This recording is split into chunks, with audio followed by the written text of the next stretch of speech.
Nessa sessão, né, a nossa última sessão teórica do livro, a gente vai falar da pele, dos seus anexos, de alguns dos anexos, né, porque se a gente for falar de todos os anexos, é uma aula só de anexos. A pele tem unha, a pele tem a questão do próprio folículo piloso, tem a questão dos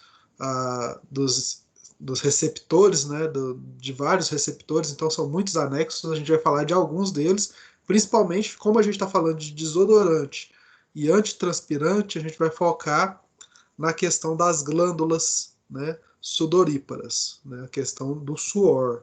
Né, então a gente vai focar nesse mecanismo aí hoje, desodorantes e antitranspirantes. Né? Bom, a gente fala então da última vez da nossa Flávia, vamos despedir dela aí. Ela está lá trabalhando e vai iniciar os estudos para trabalhar num desodorante antitranspirante. Como ela teve um emprego anterior e trabalhou com esses produtos para a pele, ela já tem algumas noções de anexos, então ela já conhece um pouco sobre a pele.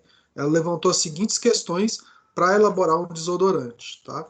Qual que seria o mecanismo de ação dos desodorantes e dos antitranspirantes? Seria interessante combinar desodorante e antitranspirante em um só produto.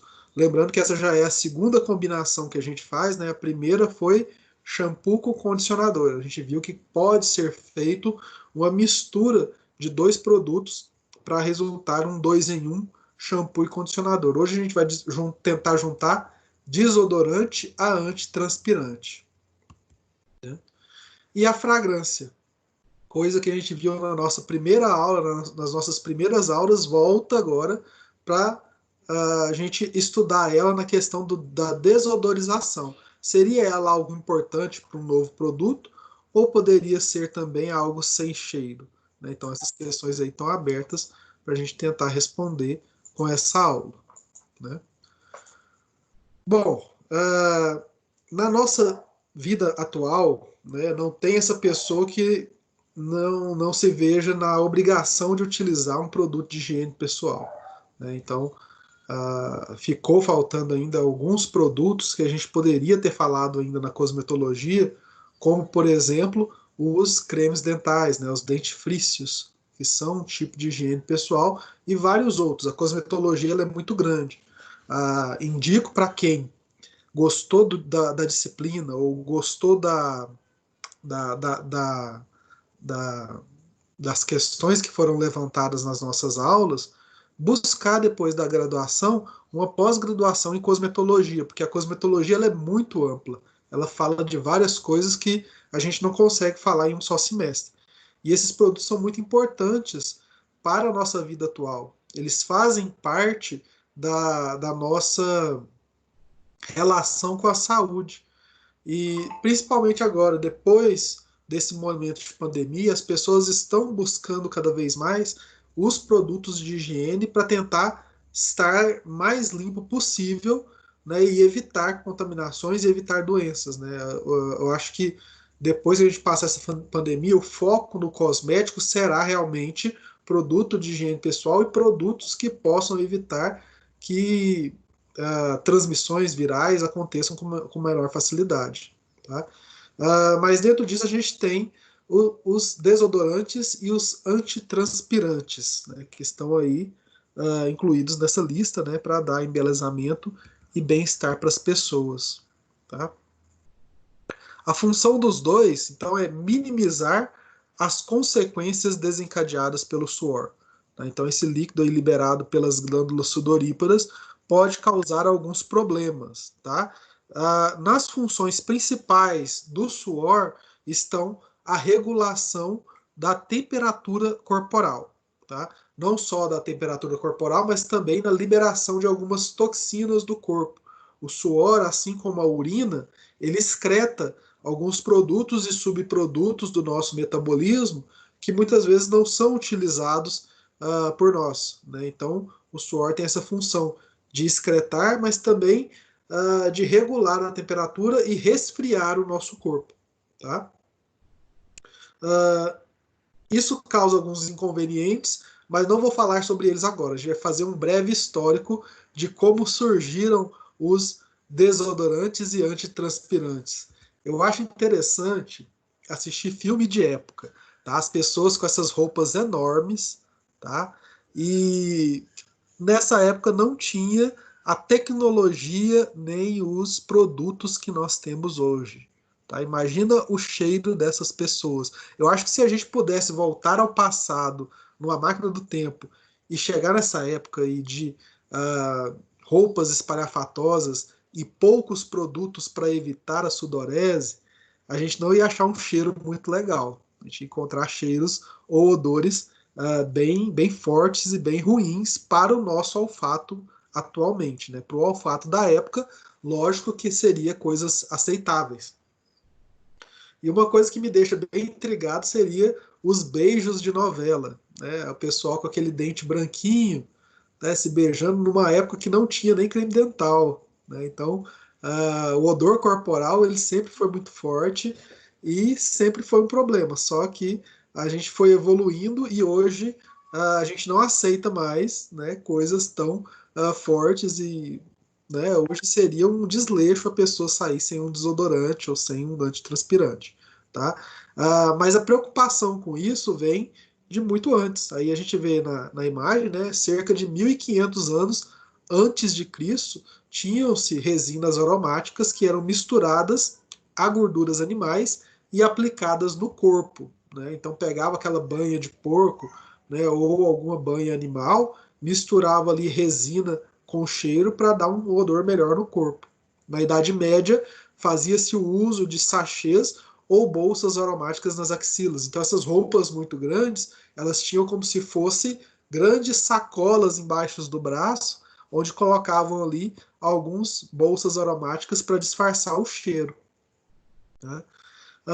Não havia hábito de tomar banho durante o inverno, então as roupas eram confeccionadas de forma a conter o mau cheiro e os nobres contavam com aquela abanação constante dos súditos para disfarçar o mau odor e afastar os insetos. Então o cheiro era tão horrível que atraía mosca, atraía inseto para perto das pessoas. A pessoa estava morta em vida, né? E o escravo ali com aquela grande pena ou uma grande folha abanando para tirar o mau cheiro do seu chefe, né, no caso. Tá? Bom, mas algumas populações já tinham o hábito de banhos frequentes. A gente tem os egípcios. Aqui nas nossas Américas, o hábito de tomar banho todos os dias vem dos indígenas, né, que eram conhecidos como povos d'água ou anfíbios, né, porque os indígenas tomavam vários banhos durante o dia, porque eles tinham os rios puros e limpos à disposição. Né, enquanto na Europa tinha escassez de água, tá? As águas já estavam poluídas desde antes de 1500 por causa dos esgotos e além de tudo lá era frio, né? O europeu não tinha o hábito de tomar banho que o indígena tinha. Então o indígena era chamado de povo anfíbio. Tá? Então muito do que nós temos hoje de hábito de higiene vem dos indígenas, né?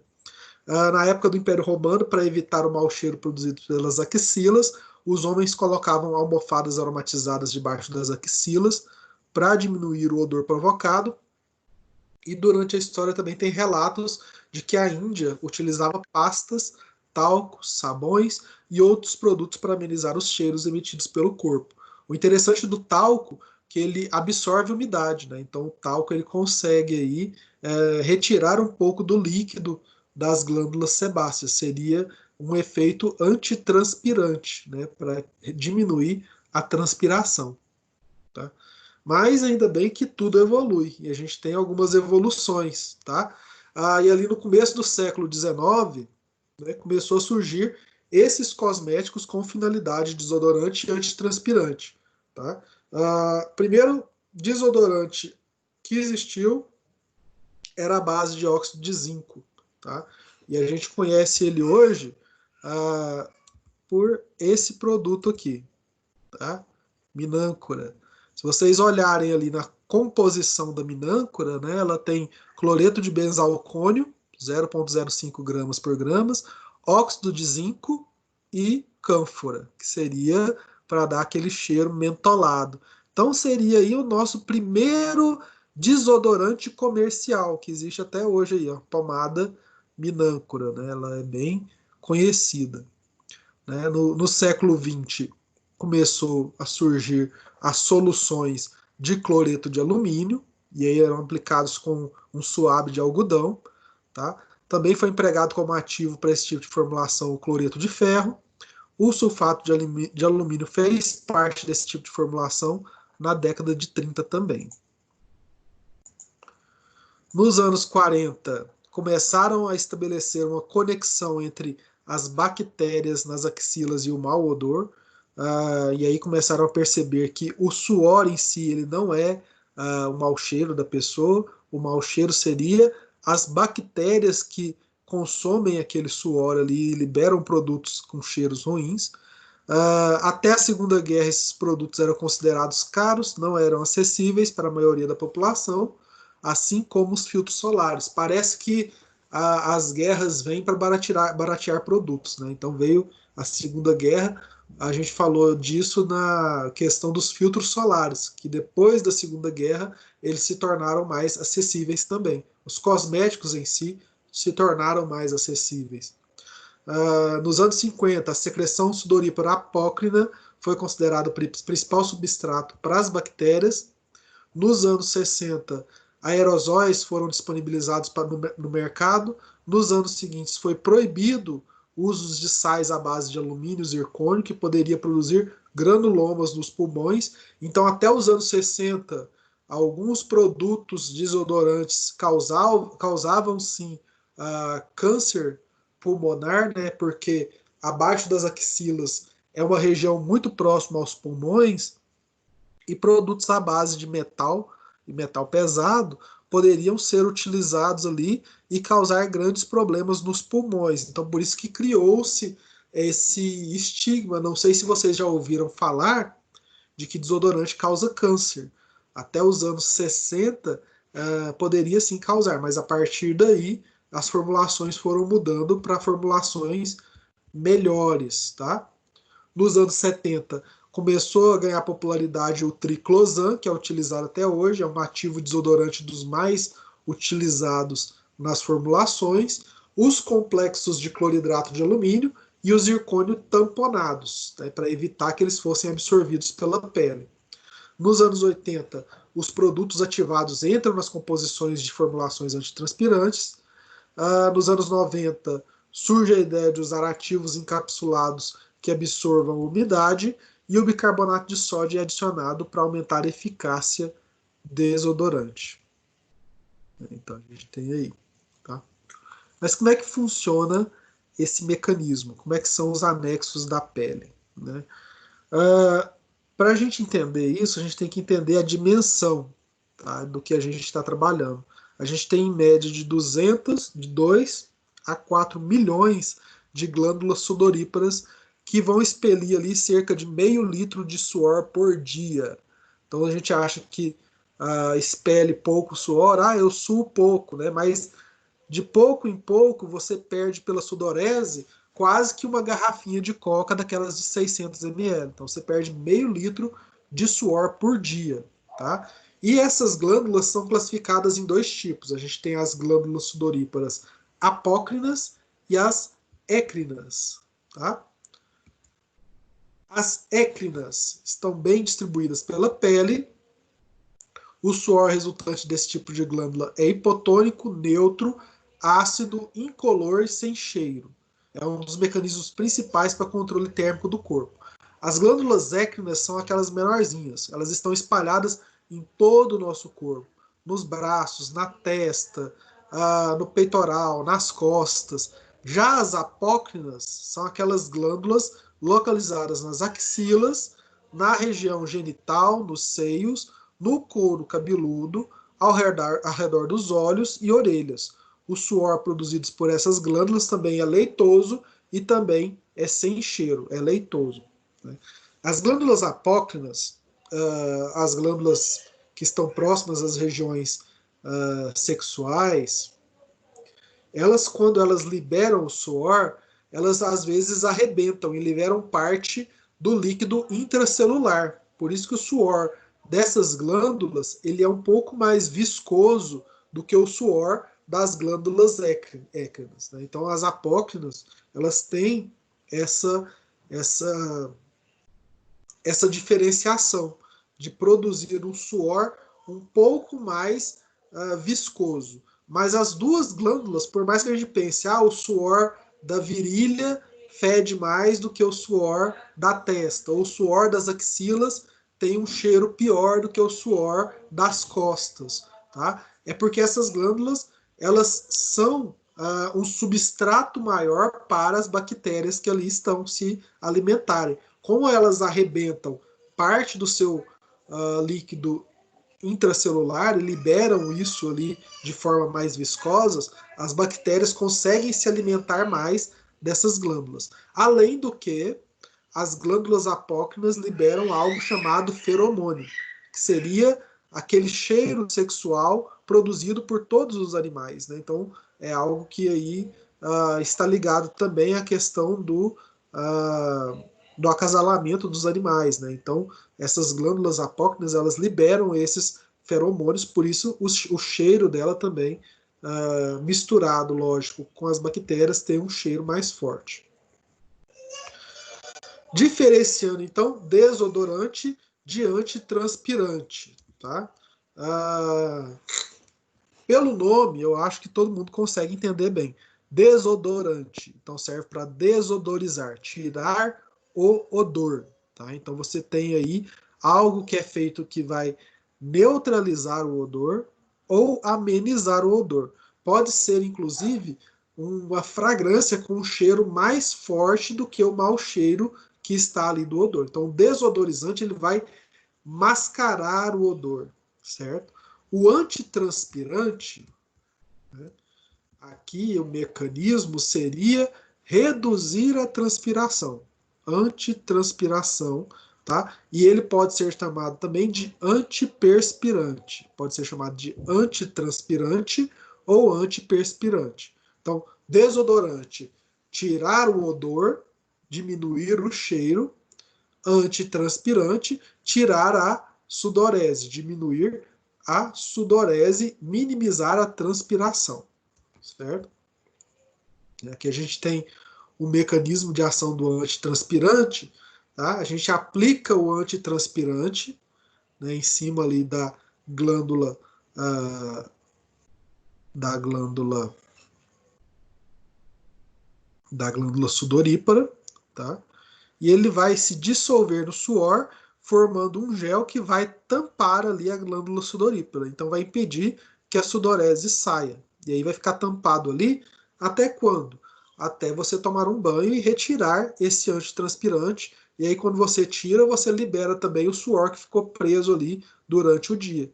Tá? Então esse é o mecanismo antitranspiração do antitranspirante. Né? Então ele vai impedir que o suor saia da pele.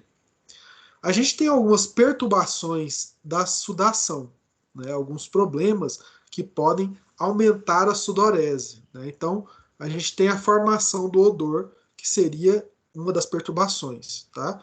A grande parte desses micro-organismos, a gente está vendo de 75% a 85%, são bactérias gram-positivas. Tá? Elas metabolizam essas secreções das glândulas sudoríparas e conferem um odor desagradável. E a gente tem aí alguns ácidos que essas bactérias liberam que formam esse odor desagradável. A gente tem o ácido isovalérico, o ácido acético, o ácido lático, o ácido propiônico, o ácido butírico, o ácido caproico e o ácido caprílico. Então, um ponto interessante se a gente quer desodorizar. Primeiro, neutralizar esses ácidos. Então, esses ácidos têm algum cheiro ruim. A gente teria que neutralizar esses ácidos para diminuir o odor desses ácidos que são metabolismo das bactérias. Tá? O odor vai variar de pessoa para pessoa. Né? Mistura as bactérias com a composição do suor, né? E isso é influenciado pelo alimento que você ingere, pelo estado físico, fisiológico e social de cada indivíduo. Por exemplo, a bactéria que está ali consumindo seu suor está misturado com o seu suor do que você alimentou, por exemplo, você comeu piqui na hora do almoço. seu suor vai sair com um cheiro de pequi e a bactéria vai aproveitar daquele suor para produzir as suas substâncias, tá?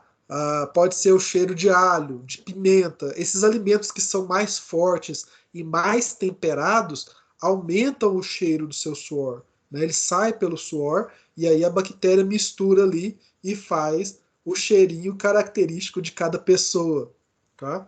O estado físico e fisiológico também é importante, porque a pessoa pode estar com algum tipo de doença, ela pode estar produzindo mais suor do que o normal, ou pode estar com a glândula desregulada, pode estar praticando exercício físico, né? Então soa mais. E tudo isso misturado com o social, que seria a falta de higiene, lavar as roupas, tá? Não deixar a roupa secar direito e utilizar ela no outro dia. A pessoa que utiliza a roupa molhada por cima do suor causa um cheiro um pouco pior, né? Então a pessoa sempre tem que tentar secar bem a roupa, porque a roupa molhada ela tem ali na água já algumas bactérias a mais que vão ajudar a produzir mais mau cheiro, né? Então roupa lavada, passada é o ideal para evitar a formação de bactérias nas regiões, tá? E a gente tem aí, né, o mecanismo básico, tá? A gente tem as glândulas apócrinas, que produzem o suor inodoro, que na presença de bactérias vai formar um suor decomposto, vai decompor o suor, que vai formar o odor. Então esse é o mecanismo que a gente tem que trabalhar na questão da desodorização. Algumas doenças que causam perturbações da sudação, a gente tem a hiperidrose, que é uma produção excessiva de suor, generalizada ou localizada. Quando é generalizado, a gente tem febre, diabetes, perturbação endócrina, obesidade, malária, menopausa, ansiedade, dentro de outras. Tá? A hiperidrose localizada é aquela que ocorre quando tem variação térmica elevada ou em situações emocionais. Por exemplo, você viu aquela pessoa que você está apaixonado, né? E aí o coração começa a bater, né? E aí começa a suar mais do que o normal. E aí a gente tem a hiperidrose localizada. Tá? As mulheres têm mais propensão a essa manifestação do que os homens, pela sua variação hormonal. A intensidade varia de pessoa para pessoa, região do corpo, fronte, mãos, couro cabeludo, peito, costas e axilas. Tá? A gente tem aí hiperidrose. Nessas fotos a gente pensa que é água, mas na verdade seria suor nas mãos e nos pés que podem ser bastante problemáticos. Né? A gente pode utilizar a questão da simpactectomia torácica, né, que é aquela cirurgia por vídeo toracoscopia. Tá? Então você vai lá e corta o nervo que produz o suor excessivo. Aí a pessoa para de ter a sudorese excessiva, principalmente nas mãos. Né? A pessoa que tem aquela mão que vive molhada de suor, aquilo incomoda muito a pessoa. Então a pessoa faz uma cirurgia para evitar que tenha sudorese excessiva. Aqui mais perturbações, a gente tem a miliária ou hidroadenite, tá? São vesículas produzidas pela penetração do suor na parede do canal das glândulas sudoríparas, abaixo da camada córnea. Né? Pessoas que não estão acostumadas com climas tropicais, são aqueles gringos, né, que vêm para o Brasil e estão acostumados a seus 20 graus Celsius, de repente chega aqui no Rio 40 graus e começa a pipocar vários tipos de bolinhas, né, chamadas miliárias. Né? E aí elas formam lesões inflamatórias com pápulas vermelhas, puriginosas, perceptíveis principalmente no tronco, que recebe a denominação de miliária rubra. Bem comuns nos bebês. Os bebês ainda não têm a pele acostumada e aí formam essas bolinhas vermelhas na pele, que é a miliária. Né? Aqui mais algumas perturbações. Intertrigo é aquele suor com a ação de bactérias, né? Pessoas que não limpam direito suas dobras, né, geralmente abaixo dos seios, pessoas que têm um excesso de pele na barriga, onde tem as dobras ali que fica por muito tempo, né, eu acho que eu tenho até uma foto aqui do intertrigo, né, daqui abaixo do braço, dessa outra abaixo do seio, são fotos bem ruins de se observar, porque às vezes ficam muito tempo ali com essas bactérias e acabam machucando a carne, né, a pele da pessoa. A hipoidrose também, que é baixa produção de suor ou ausência de suor também pode ser um problema, e a cromidrose, que são suores coloridos, né, mas não é bom ter suor colorido. Tá? E aí são micro-organismos, bactérias que vão se alimentar do suor e produzir suor amarelo, vermelho ou suor negro. A pessoa deve ficar louca achando que está suando sangue, mas na verdade são bactérias que vão produzir suor de diversas cores. A gente tem aí a tricobacteriose palmelina, causada por Corynebacterium, né, que vão causar esses suores coloridos que podem assustar um pouco o paciente. Tá? Mais uma vez o intertrigo. Tá? Mecanismos de controle de odor. A gente tem 3 mecanismos básicos para controlar o odor. A gente pode atacar no controle da transpiração, ou seja, diminuindo o substrato que a bactéria utiliza para se alimentar. A gente pode controlar a proliferação bacteriana, a gente pode atacar ali com algum tipo de antibiótico, algum tipo de produto bactericida local.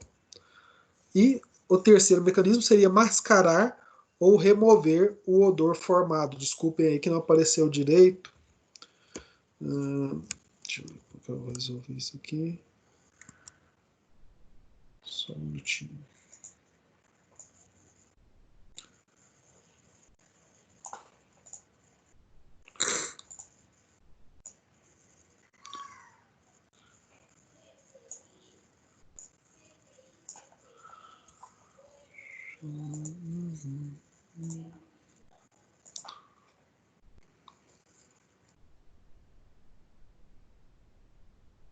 Isso aí, agora dá para ver tranquilo. Mascarar ou reduzir o suor formado, o odor formado. Então a gente tem aí esses 3 mecanismos básicos. A gente atua, eu acho que eu tenho aqui um segundo slide que mostra bem isso, né? A gente tem aí a rota do suor, né?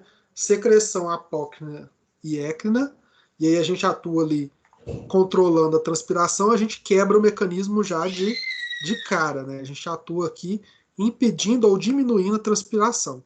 Se ainda continuar formando o suor inodoro, tem a ação das bactérias. A gente usa um antibacteriano, tá? Um bactericida aqui para evitar que essas bactérias sejam formadas e evitar que o odor das substâncias formadas por elas causem os problemas. Se a gente ainda conseguir ainda ter algumas bactérias, a gente usa a questão do desodorante para mascarar e reduzir o odor.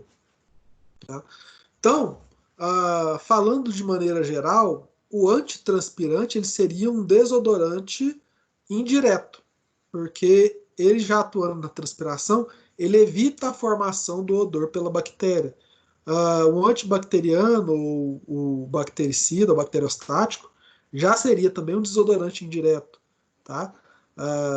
Porque ele vai atuar na formação das bactérias ali, impedindo que elas formem o odor.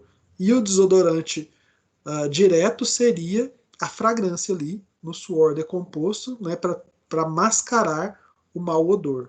Tá?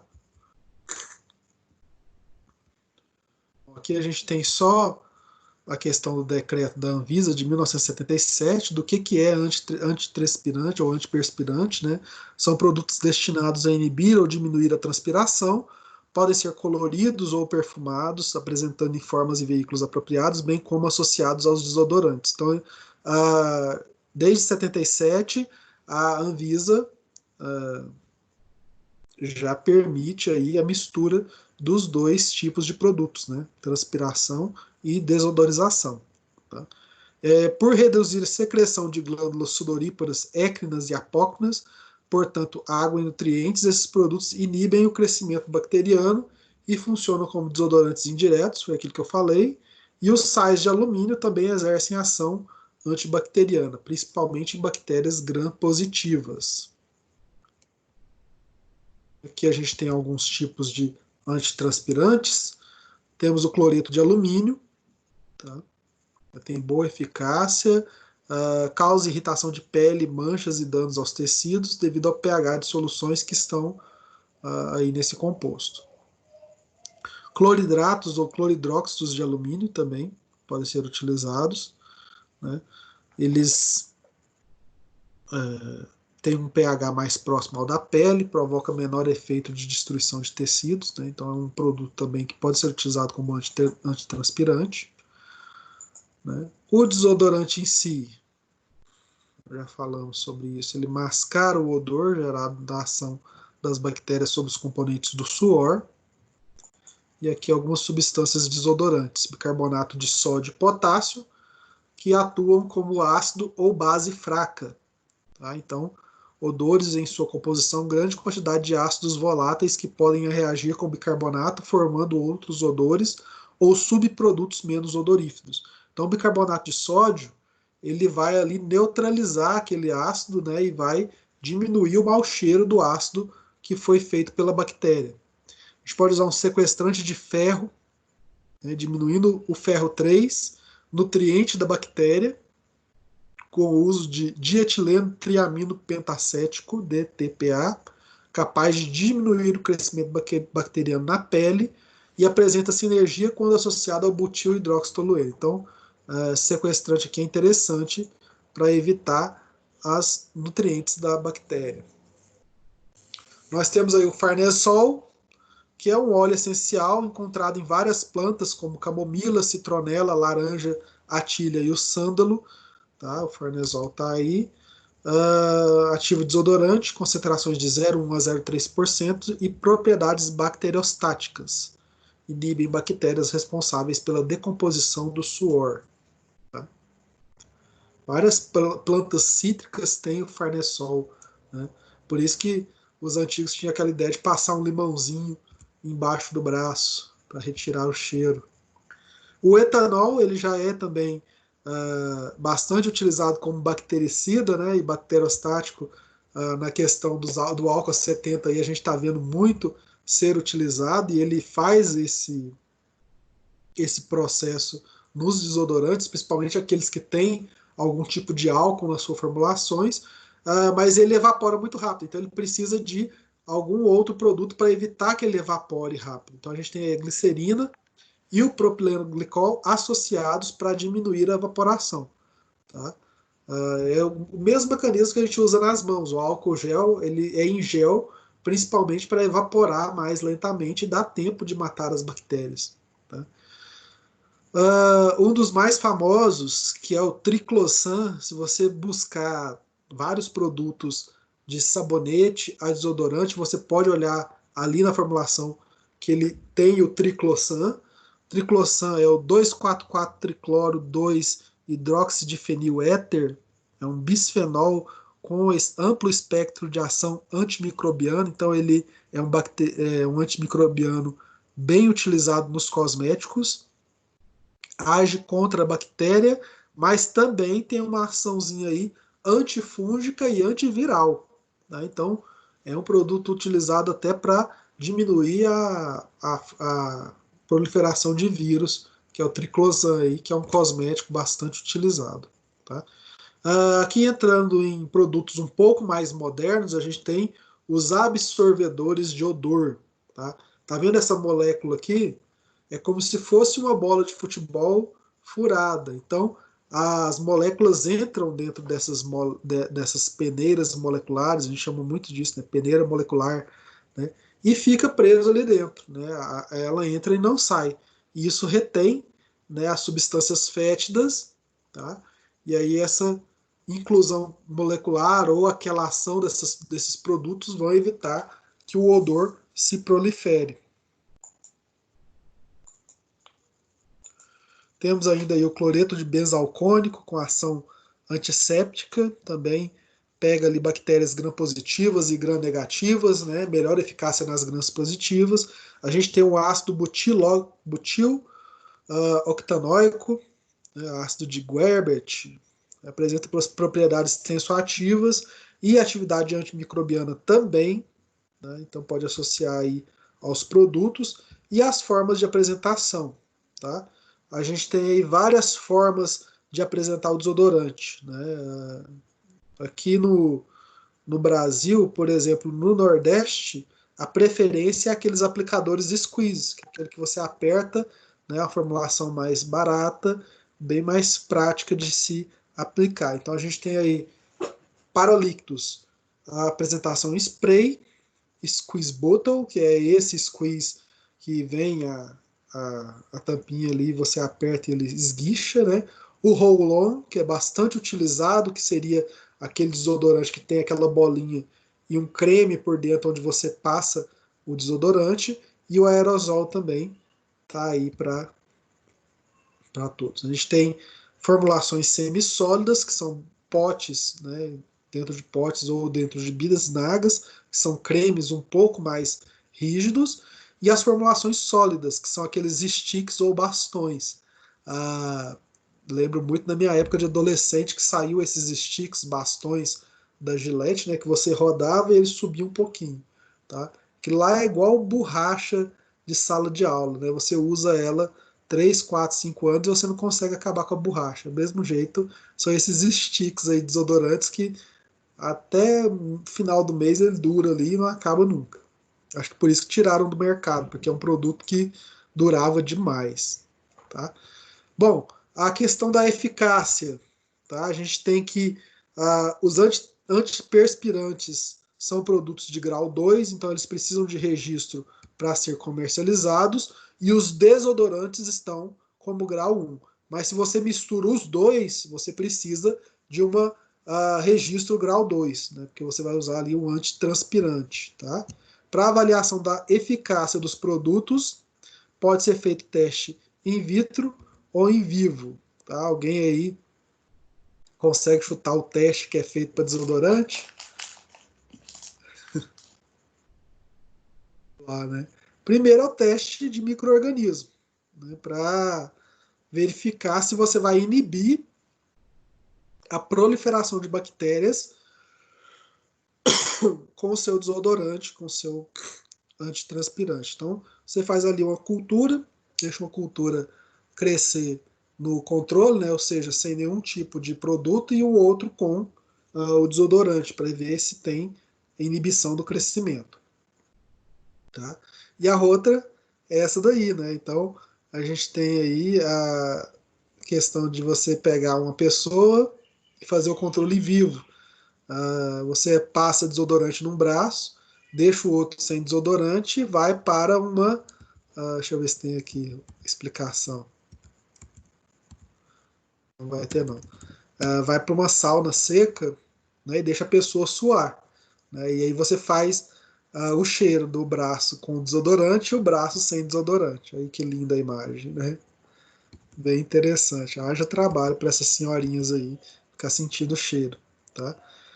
Assim como tem os degustadores de cerveja, né? Tem a pessoa que também testa desodorante. Eu acho que na cerveja é um trabalho um pouco mais agradável. Bom, então o controle da transpiração realizado para antitranspirantes, em linhas gerais, é feito em voluntários mantidos em câmara de calor que induz a transpiração.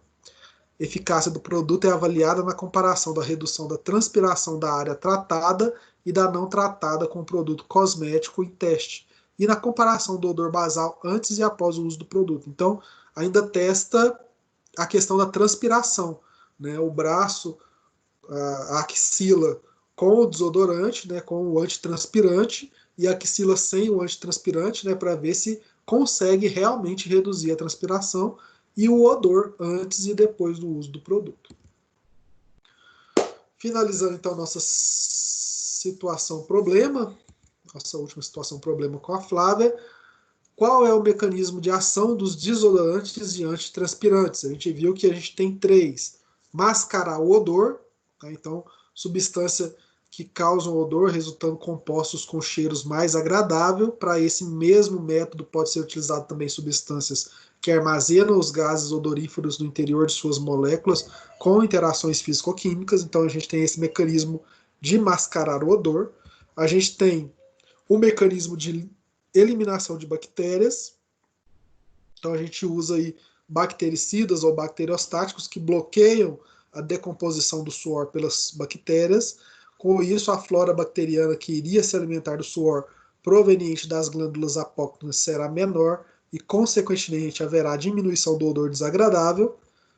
Redução do fluxo de transpiração, método que utiliza-se de substâncias que impedem ou pelo menos diminuem o fluxo do suor e que é então reabsorvido. Substâncias conseguem contrair os poros, diminuindo a produção de glândulas sudoríparas. É importante ressaltar que essa contração dos poros não pode bloquear totalmente o canal sob risco de causar inflamações. Então, você diminuir a transpiração, você não pode simplesmente tampar tudo, porque senão você provoca ali algum tipo de inflamação no local.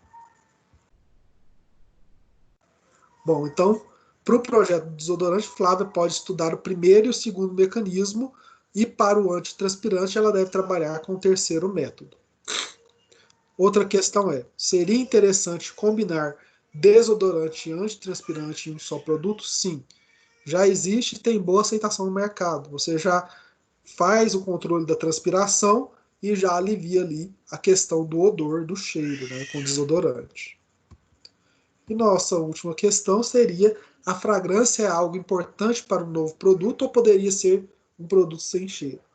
Fragrância é um fator importante para mascarar o odor utilizado em desodorantes. Assim, caso Flávia faça opção por um desodorante antitranspirante em um só produto, a fragrância certamente irá contribuir para a sua melhor eficácia, tá, e eficiência. Então, a fragrância é algo interessante. Porém, existem vários produtos no mercado sem cheiro, né? Só antitranspirante, sem algum tipo de cheiro. Nossa situação de problema 2, né? Então ela está iniciando esse novo desodorante. Em uma conversa familiar, foi questionada por um dos seus primos sobre qual desodorante seria melhor para o seu tipo de pele, visto que depois de utilizar vários produtos e marcas, ele não encontrou nenhum que fosse realmente eficiente. Sua transpiração é excessiva, causando situações de desconforto e constrangimento. Qual seria o problema do primo e que produto ela poderia lhe indicar? Bom, primeiro ela deve alertar o primo para saber qual é o produto que ele está usando. O correto é usar um desodorante com antitranspirante, não somente desodorante, e também testar várias linhas e marcas diferentes.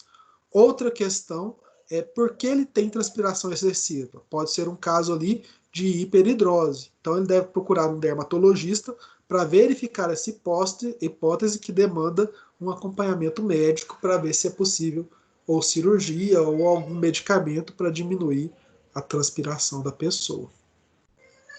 Certo? Bom, então com esse módulo a gente termina, né? Despede da Flávia, que a gente acompanhou durante esse semestre todo de pandemia. Agradece a ela aí pelos ensinamentos. E semana que vem nós começamos com nossas aulas práticas online.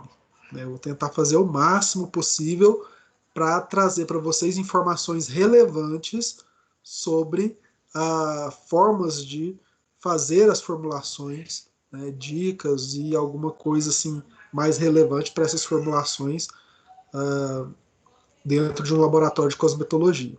Tá? Alguma dúvida com relação à aula de hoje, pessoal? Alguma curiosidade? Pode ficar à vontade.